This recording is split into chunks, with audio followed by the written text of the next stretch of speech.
आदरणीय साथियों, मैं आपके और राहुल जी के बीच में ज्यादा देर नहीं रहना चाहता। मैं 2-3 बातें आपसे कहूंगा। एक तरफ कांग्रेस पार्टी और उनके नेता राहुल जी लगातार किसानों के हक में लड़ाई लड़ रहे हैं, गरीबों के हक में लड़ाई लड़ रहे हैं, छोटे व्यापारी के हक में लड़ाई लड़ रहे हैं, मजदूरों के हक में लड़ाई लड़ रहे हैं, कभी बेरोजगारी के खिलाफ लड़ाई लड़ते हैं। आज महंगाई के खिलाफ अल्लाह बोल का नारा उन्होंने दिया है। लेकिन देश का दुर्भाग्य, सत्ता में बैठे हुए लोग महंगाई कम करने का काम नहीं करते, बेरोजगारी दूर करने का काम नहीं करते। उनका केवल एक लक्ष्य है, राहुल गांधी को रोकना और राहुल गांधी के खिलाफ लड़ाई लड़ते। आज बात हो रही है रेवड़ी की बात करते हैं। यदि अशोक गहलोत जी, यदि कमलनाथ जी, यदि छत्तीसगढ़ में राहुल जी के कहने से किसानों के ऋण माफी होता है, ये रेवड़ी की श्रेणी में लाते हैं। कभी 20-10 लाख तक के यदि गरीबों का इलाज मुफ्त में करते हैं अशोक गहलोत जी, तो वो रेवड़ी की श्रेणी में है। गरीबों को मुफ्त राशन हम देते हैं तो वो रेवड़ी की श्रेणी में आता है। यदि हम लघु उपज खरीदते हैं तो वो रेवड़ी की श्रेणी में आते हैं।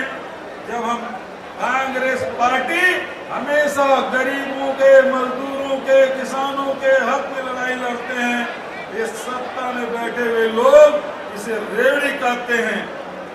मैं आपसे कहना चाहता हूं, यदि केंद्र में कांग्रेस यूपीए की सरकार थी, 70,000 करोड़ रुपया किसानों का ऋण माफ किया, ये रेवड़ी की श्रेणी में है। तो मैं ये सत्ता में बैठे हुए नरेंद्र मोदी जी से पूछना चाहता हूं कि आप 10-20 बड़े उद्योगपतियों के 10 लाख करोड़ रुपया माफ करते हैं तो वो रेवड़ी नहीं, ये रबड़ी है। रबड़ी, ये रबड़ी बांटने का काम करते हैं।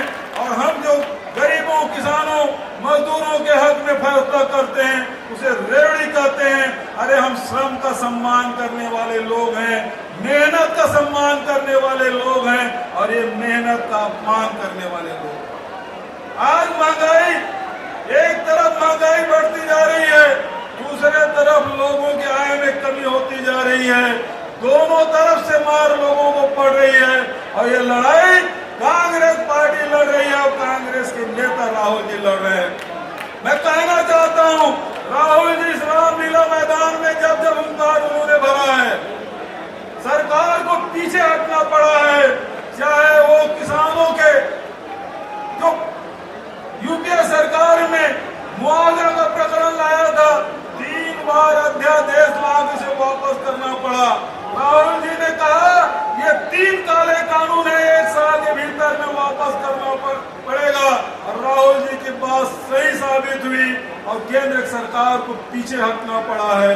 आज बेरोजगारी और महंगाई के बारे में इस रामलीला मैदान में राहुल जी हुंकार भर रहे हैं।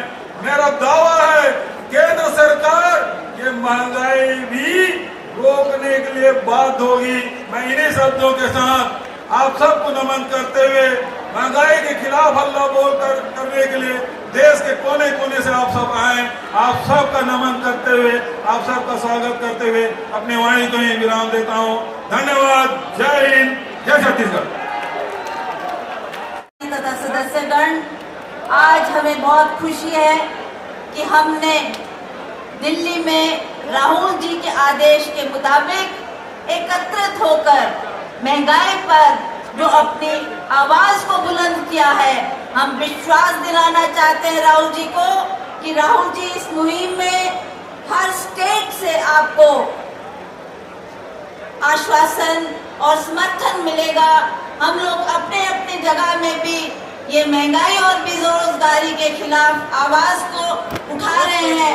हमारा ये प्रयास है कि जन जन की आवाज को हम पार्लियामेंट में भी उठाए। जैसा अभी खड़गे जी ने कहा, वहाँ भी हमने बहुत प्रयास किया कि हम महंगाई पर अपनी आवाज उठाएं, पर नरेंद्र मोदी मोदी जी ने हमको समय ही नहीं दिया बोलने का। हालांकि कितनी बार पार्लियामेंट स्थगित हुआ इसी करके कि हमने आपको अपनी आवाज सुनानी थी। और मुझे बहुत अच्छी तरह से याद है, यही प्रधानमंत्री जी ने कहा था कि वक्त आने दो, आप मुझे मौका दो, मैं बेरोजगारी को दूर करूंगा। यही नरेंद्र मोदी जी थे जिन्होंने ये कहा कि मैं 1 साल में 2 करोड़ नौजवान साथियों को रोजगार दूंगा।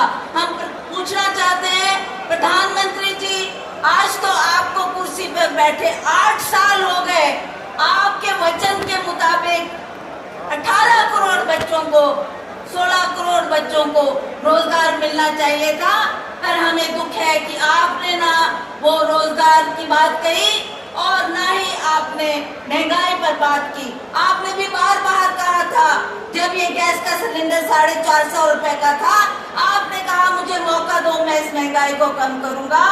आज जैसा आप जानते हैं कि कोई भी चीज ऐसी नहीं है जिसपे जीएसटी नहीं लगी, जिसपे महंगाई के दाम कहां से कहां पहुंच गए। और हमें दुख है कि हमारी आवाज प्रधानमंत्री जी सुनना नहीं चाहते। मैं ज्यादा समय ना आपके लेती हुई मैं आप सभी का बहुत बहुत धन्यवाद करती हूँ कि आपने राहुल गांधी जी के हाथ मजबूत करने के लिए, सभी आप इस आवाज को बुलंद करने के लिए आप यहाँ पहुँचे हैं। आपका धन्यवाद। और मैं इनको आश्वासन देती हूँ कि हम लोग भी अपने क्षेत्र में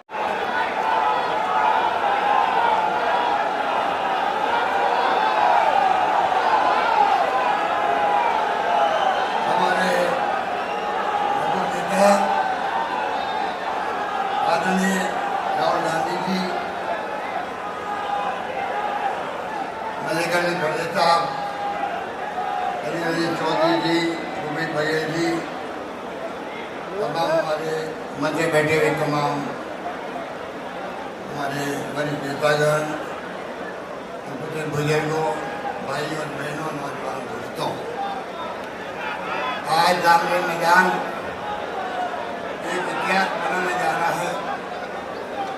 चुनाव उम्र पड़ा यहाँ पर, मुझे याद आ गया जब हम लोग यहाँ आते थे, विपक्ष में थे और 78 में इंदिरा जी के वक्त में यहाँ पर रैली हुई थी और मैं जिला कांग्रेस अध्यक्ष था।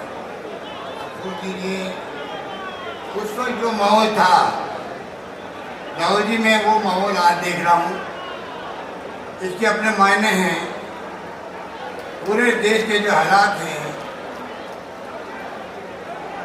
वो इतना चिंताजनक है,